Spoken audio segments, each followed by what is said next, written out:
तो ऐसी भी लिस्ट मार्केट में सर्कुलेट कर रही है। तो ये क्या एक्सटॉर्शन का एक रैकेट की तरह ईडी और सीबीआई को इस्तेमाल किया जा रहा है कि लोगों को डराओ, कंपनियां छीन लो उनकी। कहीं ना कहीं ये सोचना पड़ेगा कि क्या गांधी फैमिली को उस तरह की लीगल हेल्प मिल पा रही है जितनी जरूरत है आज के माहौल में, खास तौर पे जब जुडिशियल जो 4 सुप्रीम कोर्ट के जजेस हैं और दूसरे जजेस भी इस बात को बार बार कह रहे हैं। सिटिंग सुप्रीम कोर्ट के जजेस ने प्रेस कॉन्फ्रेंस की थी और बहुत से दूसरे जजेस भी, सिटिंग और रिटायर्ड, इस बात को बार बार कह रहे हैं कि जुडिशरी के ऊपर प्रेशर है इस प्रेजेंट आरएसएस और बीजेपी की गवर्नमेंट का। तो ऐसे हालात में जो डिफेंस की लीगल टीम या जो गांधी परिवार की या दूसरे जो ऑपोजिशन के लीडर्स हैं, इतने बड़े बड़े लीडर्स हैं, लालू यादव जी हैं, उनको एक फर्जी मुकदमे में, फर्जी केस में सजा हो गई। तो ये कहीं ना कहीं सोचना पड़ेगा कि क्या लीगल रिस्पॉन्स, जैसे मायावती जी की फैमिली है, इतनी बड़ी नेता है, उनकी फैमिली के ऊपर फर्जी मुकदमे दर्ज करा दिए, मुलायम सिंह जी की फैमिली पे और भी दूसरे जो ममता जी के जो बहुत सारे बड़े बड़े लीडर्स हैं उनके खिलाफ फर्जी मुकदमे दर्ज करा दिए। ये फर्जी और गैर कानूनी मुकदमे में क्यों कह रहा हूं? मैं किसी इन्वेस्टिगेटिव एजेंसी के काम में दखल अंदाजी नहीं कर रहा, जुडिशियल प्रोसेस में दखल अंदाजी नहीं कर रहा। एक संविधान की धारा है आर्टिकल 14 देश में, वो ये कहती है कि इक्वल ट्रीटमेंट बनना चाहिए। और इक्वल ट्रीटमेंट क्या होगी कि किसी भी एजेंसी को, चाहे वो ईडी हो, सीबीआई हो, एनआईए हो, पहले, क्योंकि सभी ओवरलोडेड हैं वर्क से, ऐसा तो हम लोग सब मानते हैं ना कि सारी एजेंसीज, कोर्ट भी, सब, प्रधानमंत्री जी भी कहते हैं मैं 20-20 घंटे काम करता हूं, क्योंकि सब वर्क ओवरलोडेड है सब वर्क से। तो प्रायोरिटी बनानी चाहिए। जैसे ईडी है, उसको सबसे पहले किसको पकड़ना चाहिए? प्रायोरिटी को जिसने सबसे ज्यादा पैसे चुराए। उस लिस्ट में कौन आएगा? अंबानी, अंडानी, ऐसे लोग आएंगे। और बीजेपी के जो बड़े बड़े नेता हैं वो आएंगे, क्योंकि उन्होंने सबसे ज्यादा पैसा हेर फेर की भी किया है और चुराया भी है, और इसके सबूत पब्लिक डोमेन में भी बहुत मौजूद है। तो ईडी तभी निष्पक्ष रूप से काम कर रही है, तभी संविधान के हिसाब से काम कर रही है, जो सबसे पहले आरएसएस और बीजेपी के लोगों को पकड़े, अडानी जी को पकड़े सबसे पहले, और दूसरे जिन्होंने बैंक के फ्रॉड किए हैं, हवाला से बाहर पैसे भेजे हैं, और जो लोग भाग खड़े हुए हैं, उनके ऊपर प्रायोरिटी रहनी चाहिए। उसके बाद कहीं अगर जो अपोजिशन पार्टीज के लीडर्स हैं उनका नंबर तो बहुत बाद में आएगा ना, क्योंकि उनके ऊपर जो एलिगेशन भी है, झूठे या सच्चे में नहीं कह रहा, वो उतने अमाउंट के हैं ही नहीं। तो उसी तरीके से जैसे आम आदमी पार्टी का भी ले लें, तो 2 मंत्रियों को जेल में रखा हुआ है। उसके दूसरी तरफ देखा जाए तो ये बात तो साफ एलिगेशन अमित शाह जी और मोदी जी के ऊपर लग रही है ना कि अडानी का सारा पैसा उनका है, उनके खिलाफ ईडी कुछ नहीं कर रही। तो ये जो बेईमानी की इन्वेस्टिगेशन हो रही है ये गलत है। इसलिए मैं कह रहा हूं कि ये फर्जी मुकदमे में लालू जी को और इन सब लोगों को जो बंद किया गया है और फर्जी मुकदमे चलाए जा रहे हैं, इसके लिए मजबूत कानूनी ऑपोजिशन जो होनी चाहिए वो नहीं हो रही है। इसके बारे में हम सबको मिलकर सोचना पड़ेगा, बहुत सीरियसली सोचना पड़ेगा कि एक ऐसी वकीलों की टीम बने जो अडानी, अंबानी और इस तरह के जो बीजेपी और आरएसएस के जो बड़े बड़े फ्रॉड करने वाले हैं उनके वकील ना हो। क्योंकि अगर एक आदमी किसी का वकील है तो वो उसके खिलाफ काम करने से पहले 10 बार हिचकिचाएगा, सोचेगा। तो ये एक बहुत जरूरी है, ऐसे मजबूत वकीलों की टीम जो कि प्रॉपर रिस्पांस दे सके इन संविधान की मूलभूत भावना आर्टिकल 14 को, इक्वल ट्रीटमेंट की भावना को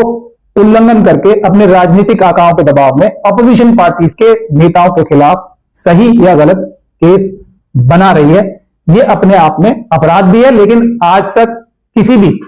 ऑपोजिशन पार्टी के, ना किसी सरकार ने, ना किसी नेता ने इस पर कार्रवाई की है। मैं एक धारा भी इसीलिए अब मैं मजबूरी में बताने लगा हूं, धारा 166A है। ये बात तो ठीक है ना कि बड़े बड़े लोगों को छोड़ के ऑपोजिशन के लीडर्स को, और वो ऑपोजिशन के लीडर्स फिर वो पार्टी छोड़ने के मजबूर होते हैं। एक तो लिस्ट भी सर्कुलेट कर रही है सोशल मीडिया पे कि कौन कौन सी कंपनियां की ईडी या सीबीआई की रेड हुई, इनकम टैक्स की रेड हुई, और वो कौन कौन सी कंपनियां हैं, अंबुजा सीमेंट वगैरह, जो अडानी जी ने खरीद ली फिर बाद। तो ऐसी भी लिस्ट मार्केट में सर्कुलेट कर रही है। तो ये क्या एक्सटॉर्शन का एक रैकेट की तरह ईडी और सीबीआई को इस्तेमाल किया जा रहा है कि लोगों को डराओ, कंपनियां छीन उनकी, लोगों को डराओ और उनसे उनको पॉलिटिकल पार्टी अपनी अपनी छोड़ के बीजेपी में ज्वाइन कराने का एक बड़ा साजिश चल रहा है। तो इसमें धारा 120 भी और 166A से तो शुरुआत ही हो सकती है अगर कोई पुलिस का अधिकारी गलत तरीके से प्रोसीजर को फॉलो ना करके गलत इन्वेस्टिगेशन करता है, द्वेष की भावना से इन्वेस्टिगेशन करता है, एस्टेब्लिश्ड प्रोसीजर ऑफ लॉ की तरीके से इन्वेस्टिगेशन नहीं करता, तो उसके खिलाफ कॉग्निजेबल ऑफेंस है। कोई भी पुलिस स्टेशन है, एसएचओ साहब एफआईआर दर्ज कर सकते हैं, 120B की धारा लगेगी और उसमें उन लोगों का भी इन्वेस्टिगेशन में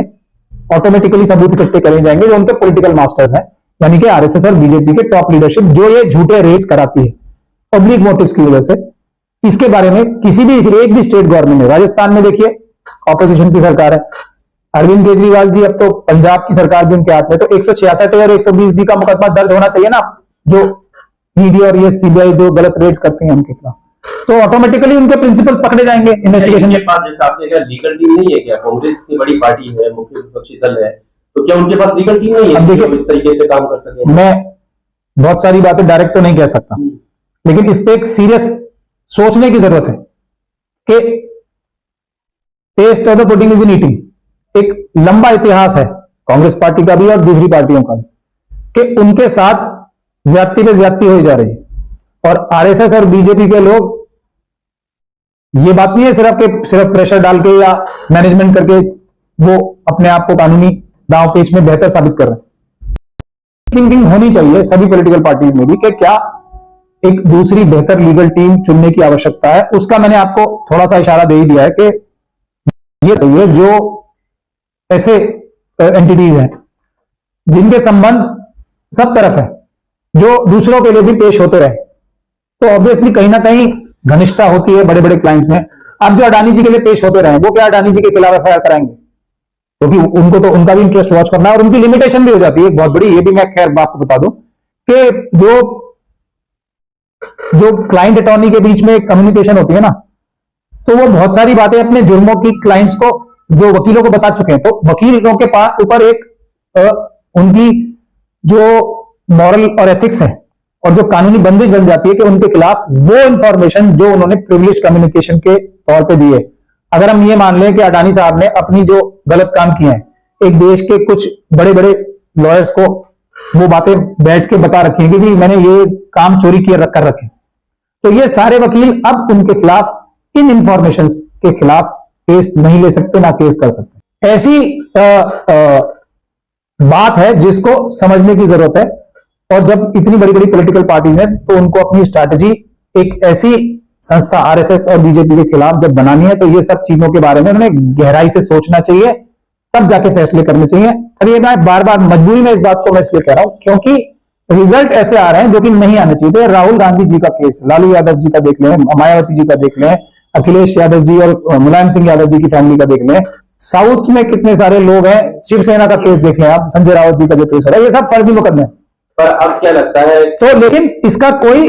मजबूत जवाब नजर नहीं आ रहा पब्लिक डोमेन में जो कि कानूनी तौर पे दिया जा सकता है। ये एक बहुत परेशानी का विषय है, और इस परेशानी को सॉल्व करना पड़ेगा अगर हमें देश और डेमोक्रेसी को बचाना है। अब क्या राहुल गांधी जी सदन में वापसी करने के लिए क्या उनके पास लीगल जैसे वो है जो जिस पर जो कार्रवाई करके वो वापस सदन में जा सकते, कुछ ऐसा प्रोसेस है?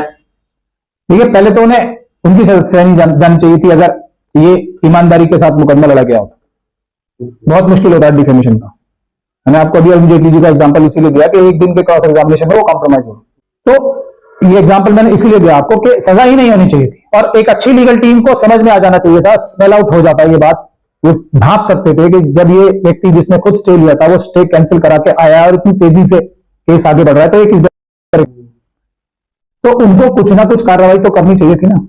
और क्रिमिनल ट्रायल इतनी जल्दी खत्म हो गया, हमारे देश में तो करोड़ों करोड़ों 3-3.5 करोड़ केसेस पड़े हैं, तो ये राहुल गांधी जी के केस में ऐसी क्या खासियत? उनके ये बड़े नेता ये कह रहे हैं कि राहुल गांधी जी और गांधी फैमिली को एक प्रेफरेंशियल ट्रीटमेंट मिलनी चाहिए। वो एक गलत बात है, नहीं कहनी चाहिए, नहीं मिलनी चाहिए प्रेफरेंशियल ट्रीटमेंट, भले ही वो किसी भी परिवार से आते हैं, लेकिन ये भी नहीं होना चाहिए कि उनको ऐसी ट्रीटमेंट मिले जो एक आम आदमी को मिलती है, उससे खराब ट्रीटमेंट मिल रही है। ये बात कांग्रेस पार्टी को हाईलाइट करनी चाहिए। ये नहीं कि क्योंकि वो इतने बलिदान देने वाली फैमिली है तो उनको कानून से ऊपर रखा जाए। ये गलत आर्गुमेंट है जो कांग्रेस पार्टी को सोचना चाहिए और उसके नेताओं को। असल में क्या हो रहा है, जो एक आम आदमी को जो एक प्रोसीजर होता है, इतनी जल्दी केस खत्म नहीं होता, वो उसका पूरा मौका मिलता है, उसको अपना डिफेंस एविडेंस पता नहीं इस केस में लाया गया नहीं लाया गया, उसको पूरा टाइम मिलता है, टाइम मिलता है, मतलब सजा सुनाने का लिए भी टाइम मिलता है, उसके लिए बहुत एक प्रक्रिया होती है। उस प्रक्रिया को इस बिजली की तेजी से ओवरकम करके ये बात हो गई ना कि आम आदमी को एक बेहतर ट्रीटमेंट मिलती है, किसी भी आदमी को एक बेहतर ट्रीटमेंट मिलेगी, लेकिन राहुल गांधी को उससे एक खराब ट्रीटमेंट मिली, उससे एक कम ट्रीटमेंट मिली। इस बात को मेरे ख्याल से हाईलाइट करना। जो कार्रवाई हुई है उसको लेकर आप कैसे देखते ये मैं जिस तरीके से देखता हूं वो स्पष्ट है, मैं बहुत बार बता भी चुका हूं कि ये डिफेमेशन का केस जो है ये सबसे मुश्किल केस होता है साबित करना। उसकी एक वजह यह है कि ये दिमाग के अंदर किसी डिफेमेटरी स्टेटमेंट की क्या परसेप्शन बनती है किसी की, ये परसेप्शन साबित करनी होती है अदालत में, जो बहुत ही मुश्किल काम होता है। मैं एक एग्जांपल दे रहा हूं, हालांकि आमतौर पे मैंने कभी नहीं दिया पहले, क्योंकि अब हालात ऐसे आ गए तो मजबूरी में मुझे एग्जांपल बार बार देना पड़ रहा है कि मुझे जब अरुण जेटली साहब ने अरविंद केजरीवाल जी और उनकी पार्टी के बड़े बड़े जो नेता थे, राघव चड्ढा जी, कुमार विश्वास जी, संजय सिंह जी, और उनको काफी मुश्किल आ रही थी उस केस को हैंडल करने में, ऑब्वियसली क्योंकि अरुण जेटली जी देश का सबसे बड़ा लीगल ब्रेन भी थे और उनके रसूख भी जुडिशरी में बहुत ज्यादा था, पूरी दुनिया इस बात को मानती थी। तो वो बहुत मुश्किल के हालात में थे, लेकिन क्योंकि डिफेमेशन का केस पर से इतना का बहुत मुश्किल होता है परस्यू होना, और उनके वकील भी काफी मुश्किल में थे तो उन्होंने मुझे एंगेज किया था। एक दिन क्रॉस एग्जामिनेशन हमने किया था हाईकोर्ट में उनका, अरुण जेटली जी का, और उसके अगली डेट से पहले, जो कि 60 दिन के या 50 दिन के बाद थी, दोनों पार्टीज ने कॉम्प्रोमाइज डीड फाइल कर दी थी। तो ये